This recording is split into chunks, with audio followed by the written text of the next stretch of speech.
भक्ति भक्त भगवंत गुरु चतुर नाम वपु एक, इनके पद वंदन किए मेटक विघ्न अनेक। ऐसे भक्तों की सुंदर सुंदर मधुर कथाएं हम श्रवण कर रहे हैं। इन कथाओं का रहस्य क्या है, इन कथाओं का सुनने का क्या तात्पर्य है कि हमारा मन इन कथाओं में लगे, इनके अनुसार हमारी साधना बने। कुछ भजन सुमरण में लगो। केवल बाहर गंगा आदि नदी में नहाने से तुम्हारा कल्याण नहीं होगा। शरीर पे कितना ही पानी ढोल लो, अगर गंगा नहाने से पवित्र होते हो या जल में नहाने से पवित्र होते हो तो मछलियां तो जल में ही रहती, मच्छ जल में ही रहते हैं, वो तो पवित्र हो जाते, उनका तो कल्याण हो जाता, लेकिन नहीं होता। पानी धोवे बाबरे मन का मेल न जाए, जब तक मन का मेल नहीं जाएगा, मन पवित्र नहीं होगा तो बाहर कितना ही धो शरीर को फर्क नहीं पड़ता। मन निर्मल तब होएगा, और मन निर्मल कब होगा जब हरि के गुण गाओ, परमात्मा के गुण गाओ, परमात्मा का भजन करो। दादू ध्यान धरे क्या होत है, जो मन नहीं निर्मल होई तो बग सभी उतरे जे विदिशी जे को। केवल ध्यान धरने से भी कुछ नहीं होगा। ध्यान में तो मैं भी बैठ जाऊं, लेकिन मेरी आंखें बंद है और मेरा मन तो पता नहीं किस चीज और का ध्यान करना है, तो वो ध्यान नहीं होगा। ध्यान तो वो है कि इस ध्यान में परमात्मा अपने आप को खो जाओ, एक परमात्मा रह जाए।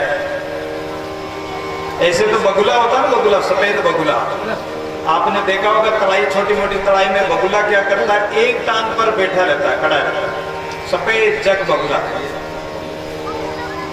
और एक टांग पर बैठा रहता है। और जो ही मछली पास में आए, मछली देखती है कि ये तपस्वी है, जैसे सफेद कपड़े पहन रखे ना, जैसे मैंने ही पहन रखे, तो लोग क्या समझते हैं, ये तपस्वी है, बबूती लगा रखी है, जटा बना रखी है और ये आंखें बंद करके ध्यान लगा रहा है, तो इसका मतलब ये तपस्वी है। व्यवहार में देखते हैं, होते भी हैं, तो वो तपस्वी समझ करके ये तपस्वी महात्मा है, ये तपस्या कर रहा है। मछली पास में आती दर्शन करने के लिए, और वो आंख से थोड़ी आंख खुली रखता है और उस आंख से देखता रहता है। जो ही मछली पास में आई और चपाक से उठा फेंक कर में निकल जाता है। बताओ, अगर ऐसे पाखंड से परमात्मा राजी हो जाता तो बगले तो सारे वैकुंठ में पहुंच जाते। लेकिन बगुला भक्ति कहते हैं ना, बगुला भक्ति, ढोंगी भक्ति से परमात्मा नहीं मिलता है। पाखंड पीव न पाइए जे अंतर साचन होई, ऊपर ते क्यों रो भीतर के मल होई। एक बार 4 ठगारे चोर ठगने वाले मिल गए। उन्होंने सोचा कि कैसे लोगों को ठगे, शेखों को कैसे ठगा जाए। विचार करने लगे, करते करते विचार आया और एक गांव के पास पहुंच गए। एक तो महात्मा बनकर बैठ गए गांव के बाहर, एक गांव से थोड़ा दूर 1-2 किलोमीटर दूर जाकर वो बैठ गया। और 2 चोर गांव में गए, अरे एक सेठ के पास गए, कहने लगे कि अजी सेठ जी, तुमने सुना है? बोले क्या बात? कि अपने गांव के बाहर बहुत अच्छे महात्मा आए हुए, सिद्ध महात्मा, कुछ भी पूछो बता देते हैं और सब दुखों को दूर करते हैं। कोई भी रोग शोक हो, कोई भी कष्ट हो, कोई बीमारी हो, आय बुलाए हो, सबको मेट देते हैं। अरे बोले कि नहीं देखा हमने, तो चलो सेठ जी आपको दर्शन करा के लाता हूं। सेठ जी को फंसा लिया। सेठ जी पहुंचे तो जो गांव के बाहर, गांव के सहारे जो महात्मा था, उसने पूछा, उन 2 जो ठग सेठ को लेकर आए थे बैका का, वो जो ठग बना हुआ महात्मा बना हुआ जो ठग तो था वो, लेकिन पूछता क्या है, उनका संकेत केशव केशव केशव, यानी कैसा है ये, कैसा है? अरे ये कोई गरीब है या धनवान है? कोई गरीब को पकड़ तो नहीं लाए, कोई धनवान को लाए तो नहीं हो, यानी कैसा है? संकेत है। वो जो उनके साथी थे वो 2 चोर, वो समझ गए कि भाई ये कह रहा है कि कैसा है, कैसा है। तो वो कहने लगे कि धनुषधारी धनुषधारी धनुषधारी, यानी ये धनवान है।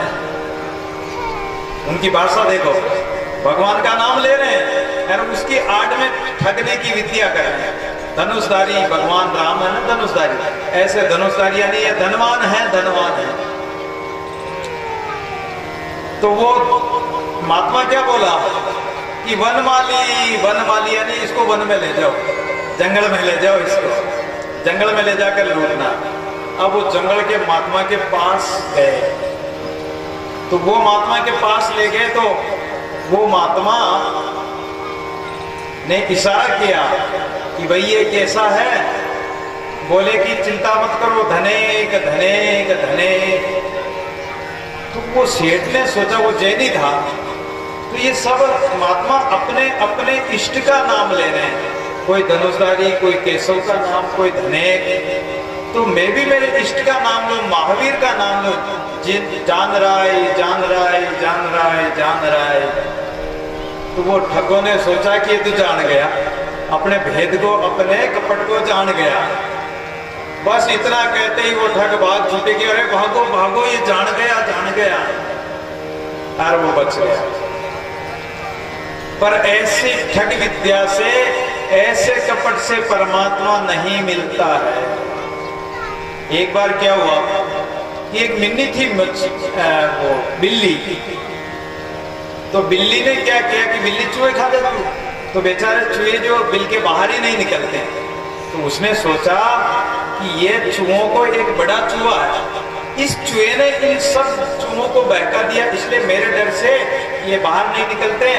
और बड़ा चूहा कहता है कि तुम पहले, मैं बाहर जाके देखता हूँ, अगर बिल्ली नहीं है तो तुम जल्दी से खाना दाना खा के जल्दी बिल्ली में घुस जाओ और पीछे पीछे मुझे रहने दो, ताकि मुझे पता लग जाएगा कि ये रांड खाती है, पीछे से उठा लेती है, इसका कोई भरोसा नहीं। बिल्ली ने सोचा कि इस बांडे ने सबको बहका दिया। एक दिन उसने, बिल्ली ने पकड़ लिया उसको, तो भागते भागते उसकी पूंछ पकड़ में आ गई, तो पूंछ तो टूट गई, लेकिन वो तो टूटा के, टूटने के बाद में भी बिल में घुस गया। अब बिल में घुस गया तो उसने सबको शिकार दिया, अब कोई चूहा बाहर आता ही नहीं। बिल्ली ने सोचा कि अब तो भूखा मरने का समय है, अब उसने चाल चली। एक दिन क्या, वो किसी पड़ोसी के घर दही खाने गए, कोई दही की दरंडी थी, मटकी, उसमें उसने दही तो खा लिया, अब थोड़ा बहुत चिपका हुआ रह गया, तो उसने अपना माथा उसमें फंसा दिया, शीर। अब फंस तो गया, वो चिकनी थी, लेकिन अब निकले नहीं, अब निकले नहीं, तो उसने पटका, तो वो मटकी तो फूट गई, वो छोटी हांडी, क्या दरंडी बोलते हैं, वो तो फूट गई, लेकिन वो गरगना था उसका गोल गोल, वो गरगना उसके गले में फंस गया। जब गले में फंस गया तो उसने सोचा कि ये अच्छा उपाय मिल गया, अरे मैं तो केदारनाथ गई थी और ये केदार कंगन पहन के आई हूँ, अब तो मैंने ये चमड़ा मुंह में लेना छोड़ दिया, चूहों को मारना छोड़ दिया, ये पाप करना, हिंसा करना छोड़ दिया मैंने, अब चूहे चाहे मेरे बाहर सामने आकर निकलो, मैं किसी को नहीं खाऊंगी। चूहों ने विश्वास कर लिया कि कंगन पहन के आई, केदारनाथ जाके आई, तो चूहे उनके सामने घूमने लगे, दाना पानी खाने लगे, लेकिन वो नहीं मारते। लेकिन उसने दूसरी चाल चली, जो ही चूहा पीछे पीछे जो चूहा रहता है उसको चपाक से उठा लेती थी, दूसरे चूहों को पता ही नहीं पड़ता। 1000 चूहे थे और दिन प्रतिदिन चूहों की गिनती घटने लगी। चूहों ने कहा कि अरे अपनी गिनती तो करो, इस रांड का कोई भरोसा नहीं, ये बिल्ली है, ऐसी है, ढोंगी बिल्ली है, ये पता नहीं खा जाती होगी, अपने चूहे कम कैसे हो गए। गिनती करी तो 600 ही रह गए। अरे बोले कि हमारे 400 चूहे कहाँ गए, कह रहे कि ये बिल्ली रांड खा गई, पीछे पीछे मैं रहूंगा। उसके पीछे भी झपटी, लेकिन उसकी पूंछ भी टूटी हुई थी, जो वो तो बिल में घुस गया और बिल्ली का मुख मिट्टी में हो गया। बिल्ली का मुख म्याऊ की तरह हो जाना। अब वो म्याऊ म्याऊ करने लगी, अब चूहे बाहर आए नहीं, तो एक उसने फिर उपाय सोचा कि अरे चूहों तुम बाहर निकलो मेरे सामने, मैं अब सौगंध खाती हूँ किसी को नहीं खाऊंगी, और तुम्हारे लिए देखो सर्दी आ गई, तुम्हारे लिए मैं रजाई बनवा दूंगी, तो सोड़ में अच्छी तरह गर्मी में पड़े रहना।